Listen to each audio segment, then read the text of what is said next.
کہ اللہ مسبب الاسباب ہے، وہ اسباب کا پابند نہیں ہے، وہ اسباب کا محتاج نہیں ہے، اسباب اس کے محتاج ہیں۔ اگر یہ یقین ہے تو اللہ پر ایمان ہے، یہ نہیں ہے تو تمہارا ایمان اسباب پر ہے، وسائل پر ہے، ذرائع پر ہے، مادیات پر ہے، اللہ پر نہیں۔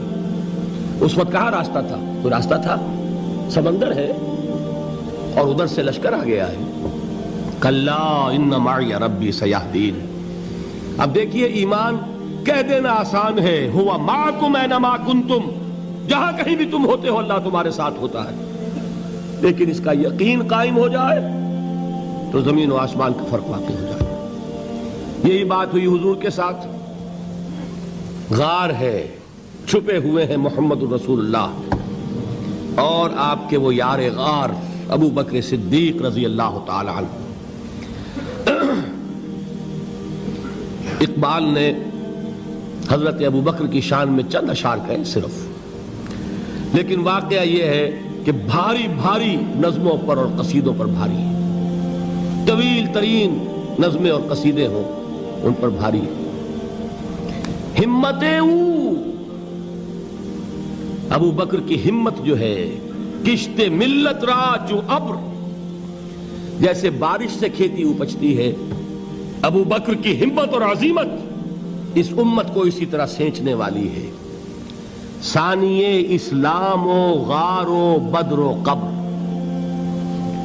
وہ دوسرے تھے اسلام میں، دوسرے پہلے کون تھے؟ انا اول المومنین، حضور فرماتے ہیں سب سے پہلا ایمان لانے والا میں، دوسرے ابو بکر۔ ویسے ہمارے ہاں یہ چلتا ہے اختلاف، حضرت علی پہلے ہیں کہ حضرت ابو بکر پہلے ہیں، لیکن اس میں بڑی خوبصورت تطبیق قائم کی ہے علماء نے اور بہت صحیح ہے۔ چار کے بارے میں فیصلہ ہی مت کرو کہ کون پہلے ہے، ان کی ایک عجیب تقسیم کر دی ہے۔ آزاد مردوں میں، بالغ مردوں میں سب سے پہلے ابو بکر، بچوں میں سب سے پہلے علی، خواتین میں سب سے پہلے خدیجہ، اور غلاموں میں سب سے پہلے زید ابن حارثہ۔ بڑی پیاری تقسیم ہے، یہ چاروں ہی پہلے ہیں، ہر ایک کے لیے اولیت ہے۔ اور واقعہ یہ ہے کہ اگر زمانی اعتبار سے تعین ہوگا تو پہلے خدیجۃ الکبریٰ آئیں گی رضی اللہ تعالی عنہ، کسی اور سے بات کرنے کی نوبت بعد میں آ سکتی ہے، پہلے تو اہلیہ محترمہ سے بات ہوئی، آتے ہی پہلی وحی ہوئی ہے، ابھی تبلیغ کا حکم نہیں تھا۔ کس کو بتایا واقعہ؟ ابھی اپنی نبوت کی تبلیغ کا تو حکم ہی نہیں آیا۔ واقعہ کس کا ہے؟ وہ خدیجہ کا ہے۔ جب کہا ہے کہ خشیت علی نفسی، مجھے اپنی جان کا اندیشہ ہے، تو کیا جواب دیا خدیجہ نے رضی اللہ تعالی عنہا؟ وہ صدیقۃ الکبریٰ ہے۔ صدیقات جو ہے خواتین، ان میں چوٹی پر خدیجۃ الکبریٰ ہے رضی اللہ تعالی عنہا، اور صدیق جو مرد ہیں ان میں صدیق اکبر ہے ابو بکر صدیق رضی اللہ تعالی عنہ، لیکن صدیقات میں چوٹی پر۔ جب حضور نے فرمایا خشیت علی نفسی، کیا فرمایا؟ کیا عرض کیا؟ کیسے تسلی دی؟ نہیں نہیں، اللہ آپ کو ضائع نہیں کرے گا، آپ غریبوں کے ہمدرد ہیں، آپ مساکین کے تکالیف رفع کرنے والے ہیں، آپ بیواؤں کی سرپرستی کرتے ہیں، آپ مسافروں کی خدمت کرتے ہیں، اللہ آپ کو ضائع نہیں کرے گا۔ یہ یقین ہے اس خاتون کے اندر۔ خیر وہ ایک علیحدہ بات ہو جائے گی۔ میرے دل پر حضرت خدیجہ رضی اللہ تعالیٰ عنہ کی شخصیت کا بڑا گہرا نقش ہے، جو وہ کوئی اور ہی وقت اور موقع ہوا تو بیان ہوگا۔ بہرحال اقبال نے ایک مصرے میں جو چار اولیتیں جمع کر دی ہیں، ہمتیں کشت امت را چو ابر، ثانی اسلام و غار و بدر و قبر۔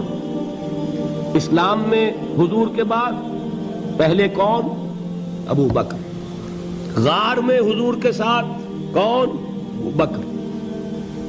بدر کی رات اللہ کا رسول سربسجود، وہ جھاڑ، وہ گھاس پھوس کی جو جھوپڑی بنائی گئی تھی، اور وہاں تلوار ننگی لے کر پہرا دینے والا کون؟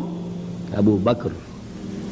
اور اس حجرہ عائشہ میں محمد کے بعد سب سے پہلے دفن ہونے والا کون؟ ابو بکر رضی اللہ تعالی عنہ وصلی اللہ علیہ وسلم۔ وہ جو معاملہ میں سنا رہا تھا غار ثور کا، حضرت ابو بکر بھی حضور کے خیال سے لرز گئے ہیں. آپ کو یاد ہوگا کہ جا کر پہلے تمام جتنے سوراخ تھے انہیں بند کیا ہے. ایک سوراخ رہ گیا تھا جس کو بند کرنے کے لیے کوئی کپڑا نہیں تھا. وہاں اپنی ایڑی رکھی ہے. تب کہا ہے حضور سے تشریف لائیے, اور اپنے زانو پر حضور کو لٹایا ہے. اور وہاں کسی موذی جانور نے کاٹا ہے. حضور کی آنکھ لگ گئی تھی. اس وقت اس بل کے اندر جو بھی بچھو ہے کیا ہے واللہ عالم, اس نے کاٹا ہے. اس کی تکلیف کی وجہ سے ابو بکر کی آنکھوں سے آنسو ٹپک گئے. حضور کے چہرے مبارک پر پڑے ہیں تو حضور جاگے ہیں. معاملہ کیا ہے؟ ایڑی نہیں ہٹائی وہاں سے. مبادا وہ جانور وہاں سے نکل کر محمد الرسول اللہ کو کوئی گزن پہنچا دے. ابو بکر کی ایڑی ہے, جس طرح چاہے کھا لے, ختم کر دے, جان نکل جائے تب کوئی آنچ آئے محمد پر تو آئے, لیکن جیتے جی نہیں. وہ ہے ابو بکر. حضور کے خیال سے اس وقت حضور نے پھر اپنا لعاب دہن لگایا ہے, اور اس سے پھر آپ کی تکلیف ختم ہوئی. جیسے خیبر میں حضرت علی کی آنکھ دکھ رہی تھی, اس کو جو شفا حاصل ہوئی ہے وہ بھی حضور کے لعاب دہن سے ہوئی. تو بہرحال اس وقت انہوں نے کہا ہے کہ اے نبی یا رسول اللہ, اگر اس وقت ان میں سے کسی نے غیر ارادی طور پر بھی اپنے قدموں کی طرف جھانک لیا تو پکڑے جائیں گے. کیا جواب تھا اللہ کے رسول کا؟ لا تحزن ان اللہ معنا. اللہ ہمارے ساتھ ہے, کیوں گھبراتے ہو ابو بکر؟ یہ ہے ایمان باللہ. میرا مالک اللہ, میرا رازق اللہ, میرا محافظ اللہ, میرا مددگار اللہ, میرا پشت پناہ اللہ, میرا دوست اللہ. یہ دوستی ہے اللہ کی جو لب لباب ہے, حاصل ہے ایمان کا. اسی کا نام ولایت ہے. اولیاء اللہ کے سروں پر سینگ نہیں ہوتے. جس کے دل میں ایمان راسخ ہو چکا ہو وہی اللہ کا ولی ہے. جسے اللہ پر یقین ہو چکا ہے وہی اللہ کا ولی ہے. جسے یقین ہے اللہ میرے ساتھ ہے, میرا مددگار, میرا پشت پناہ, میرا ساتھی, میرا دوست, میرا محبوب, میرا محب. اللہ اہل ایمان سے محبت کرتا ہے. واللہ یحب الصادقین. ان اللہ یحب الذین یقاتلون فی سبیلہ صفا کانہم بنیان مرصوص. اللہ محبت کرنے والا, اہل ایمان محبوب, اور اہل ایمان محبت کرنے والے اللہ محبوب. والذین آمنوا اشد حبا للہ.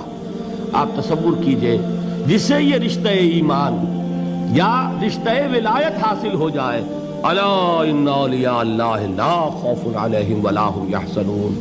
آگاہ ہو جاؤ, اللہ کے دوستوں کے لیے نہ کوئی خوف ہے نہ کوئی حزن ہے. اور میں بیان کر چکا تھا, خوف اور حزن کے خاتمے ہی کا نام امن ہے. زوال خوف, زوال حزن. یہ خوف اور حزن کیوں آتے ہیں بار بار؟ اللہ تخافوا ولا تحزنوا, دونوں آ گئے. الا ان اولیاء اللہ لا خوف علیہم ولا هم یحزنون, پھر وہی دو. وہ کیوں ہے؟ خوف ہوتا ہے کسی مستقبل کی بات کا, یہ نہ ہو جائے, وہ نہ ہو جائے, یہ نقصان نہ پہنچ جائے, یہ تکلیف نہ ہو, یہ غضب نہ آ جائے. خوف ہے مستقبل سے. حزن ہے یہ کیوں ہوا, یہ نہیں ہونا چاہیے تھا, یہ میرا فلاں چیز میرے ہاتھ سے جاتی رہی ہے, فلاں موقع نکل گیا, اب بیٹھے ہوئے ہیں اندر ہی اندر کڑ رہے ہیں, صدمہ ہے اور رنج ہے. اور جو اللہ پر ایمان رکھتا ہے وہ جانتا ہے ما اصاب من مصیبت فی الارض ولا فی انفسکم الا فی کتاب من قبل ان نبرأها ان ذلک علی اللہ یسیر لکی لا تعصوا علی ما فاتکم ولا تفرحوا بما آتاکم واللہ لا یحب کل مختال فخور. اس زمین میں یا تمہاری جانوں میں کوئی تکلیف, کوئی مصیبت نہیں آ سکتی سوائے اس کے کہ جو اللہ نے لکھ دی ہو, اس سے پہلے کہ وہ ظاہر ہو. جس کو یہ حقیقت معلوم ہو گئی اس کو یہ طرز عمل اختیار کرنا چاہیے. جو چیز چھن جائے, جاتی رہے, چھوٹ جائے, اس پر افسوس نہ کرو. کس نے چھینی؟ دوست نے. دوست کے فیصلے پر شکایت. دوستی کو بٹا لگا رہے ہو, سرے تسلیم خم ہے جو مزاج یار میں آئے. اگر دوستی ہے تو پھر تو تمہیں گردن جھکانی چاہیے کہ ہر چہ ساقی ماریخت عین الطافست, جو بھی میرا ساقی میرے پیالے میں ڈال دے اس کا کرم ہے. جو اس کی طرف سے آئے اس پر کوئی رنج نہیں, کوئی صدمہ نہیں, کوئی غم نہیں, کوئی شکایت نہیں, کوئی شکوہ نہیں. اور جو ہوگا وہ اس کے اذن کے بغیر نہیں ہوگا, اور اس کا اذن ہوگا تو یقیناً میرے لیے خیر ہی خیر ہے, چاہے وہ ناگوار شے ہو.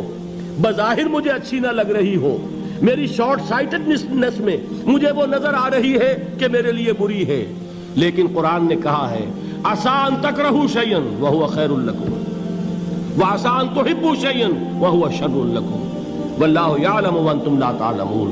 ہو سکتا ہے تم کسی چیز کو ناپسند کرو درحال ہے کہ اسی میں تمہارا خیر ہو، اور ہو سکتا ہے تم کسی چیز کو پسند کرو درحال ہے کہ اس میں تمہارا شر ہو۔ اللہ جانتا ہے، تم نہیں جانتے۔ جب مجھے یہ بات معلوم ہو گئی، میں نے اپنا معاملہ اللہ کے حوالے کیا۔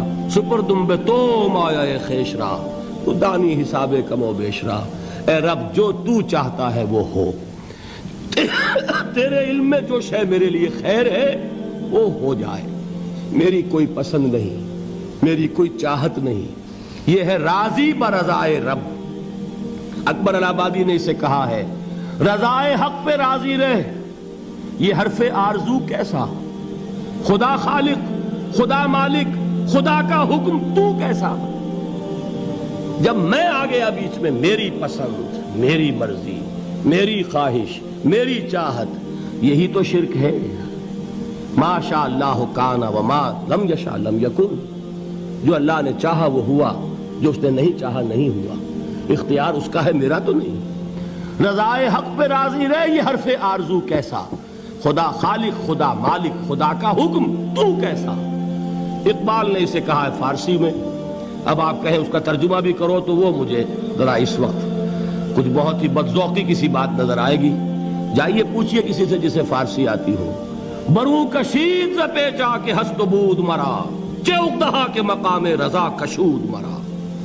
مجھے تو تمام پیچ و خم سے نکال دیا اس مقام رضا نے، میں راضی برضائے رب ہوں، جو فیصلہ اس کا میں اس پر راضی۔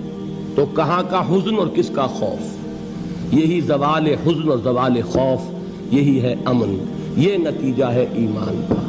تو جان لیجئے یہ ہے لب لباب، یہ ہے حاصل ایمان کا، یہ ہے تو ایمان ہے، یہ نہیں ہے تو ایمان نہیں۔